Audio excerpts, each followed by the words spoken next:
Article 370 Jammu Kashmir की अवाम की एक विरासत थी और आर्टिकल 370 जम्मू कश्मीर का इतिहास, आइडेंटिटी, कल्चर, डेमोग्राफी की गारंटी था।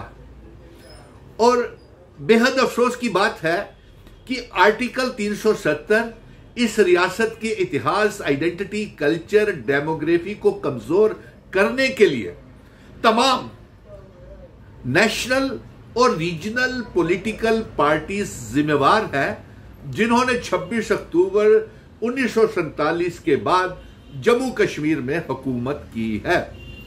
और रीजनल पार्टीज जितनी भी रही हैं, जिन्होंने भी हुकूमतें जम्मू कश्मीर में केंद्र की सरकार से गठबंधन करके ये हुकूमतें यहां की हैं, उन सभी गठबंधनों ने, अलायंसेस ने 370 रियासत के दर्जे को कमजोर किया है। और जिस दौर से आज हमारी रियासत गुजर रही है, या 370 को तोड़ दिया गया, हटा दिया गया, इसके लिए तमाम रीजनल पार्टीज भी उतनी जिम्मेवार हैं जितनी कांग्रेस और बीजेपी 5 अगस्त 2019 को, जिन्होंने रियासत तोड़ दिया, 370 को छीन लिया और हमारा सब कुछ तहस नहस जम्मू कश्मीर के अवाम को कर दिया।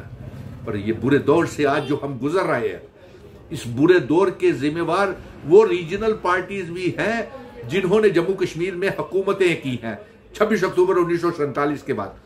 और हमारे बुजुर्ग, हमारे महाराजा हरि सिंह जी, हमारे बुजुर्ग, तमाम हिंदू, मुस्लिम, सिख, ईसाई, गुज्जर, बकरवाल, चिनावली, पीर पंजाल, पहाड़ी लोगों ने एक भरोसे के तहत 26 अक्टूबर 1947 को एक इल्हाक असेशन, ये दो मुल्क थे, जम्मू कश्मीर का एक प्रधानमंत्री हुआ करता था, सदर रियासत हुआ करता था। हमारे बुजुर्गों ने एक भरोसा करके, महाराजा हरि सिंह जी ने भरोसा करके जम्मू कश्मीर डोगरा रियासत का इल्हाक असेशन भारत के साथ 26 अक्टूबर 1947 को कुछ शर्तों के ऊपर किया था।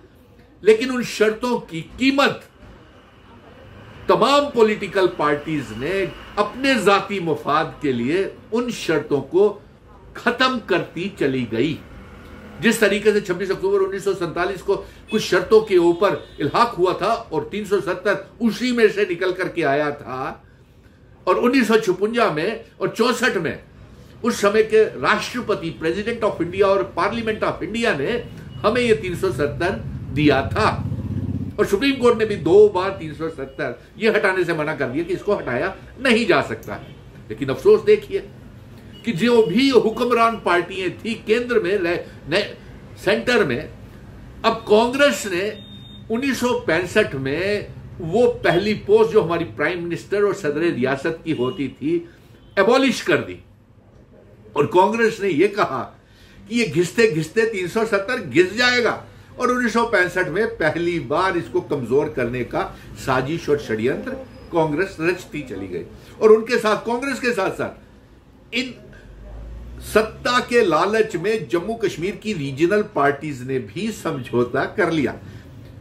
जिस तरीके से आप देखिए कि शेख मोहम्मद अब्दुल्ला और उससे पहले मेहरचंद महाजन और सादिक और बख्शी साहब ये प्रधानमंत्री थे, लेकिन 65 के बाद अपने जाती मफाद को लेकर के प्रधानमंत्री पद को जब एबॉलिश किया, कांग्रेस ने कमजोर किया, इल्हाक की शर्तों को कमजोर किया, तो सत्ता के लालच में उस समय शेख मोहम्मद अब्दुल्ला साहब ने मुख्यमंत्री के पद को स्वीकार कर लिया। और ये कभी नहीं कहा कि इल्हाक की शर्तों को लागू किया जाए। ये इतिहास है। सभी जम्मू कश्मीर की 1 करोड़ 30 लाख अवाम अगर गूगल में भी देखेगी तो ये सारी बातें निकल करके आएंगे कि 1975 में जब इंदिरा और शेख साहब ने अकॉर्ड किया तो चीफ मिनिस्टर की पोस्ट को कबूल कर लिया। जो वही प्राइम मिनिस्टर जो हुआ करते थे शेख साहब, उन्होंने अकॉर्ड में चीफ मिनिस्टर के पद को स्वीकार कर लिया कि चलिए सत्ता तो है हमारे पास। और उसके बाद 77 तक के बाद फिर डॉक्टर फारूक साहब ने अकॉर्ड कर लिया कांग्रेस से और 370 और इल्हाक की शर्तों की मांग नहीं की। 1996 में फुल फ्लैज ताकत सत्ता में ये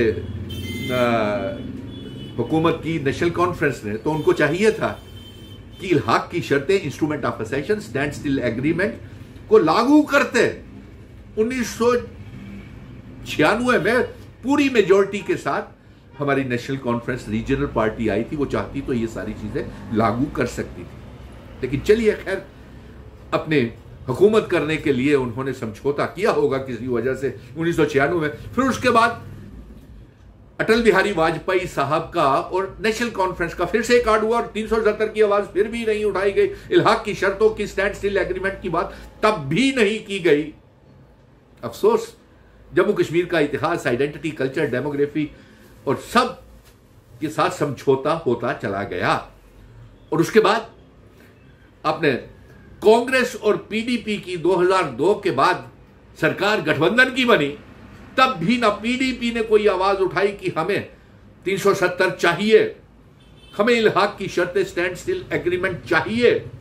और उस पार्टी से समझौता पीडीपी ने कर लिया जिन्होंने सदर रियासत और प्राइम मिनिस्टर की पोस्ट को एबॉलिश किया था।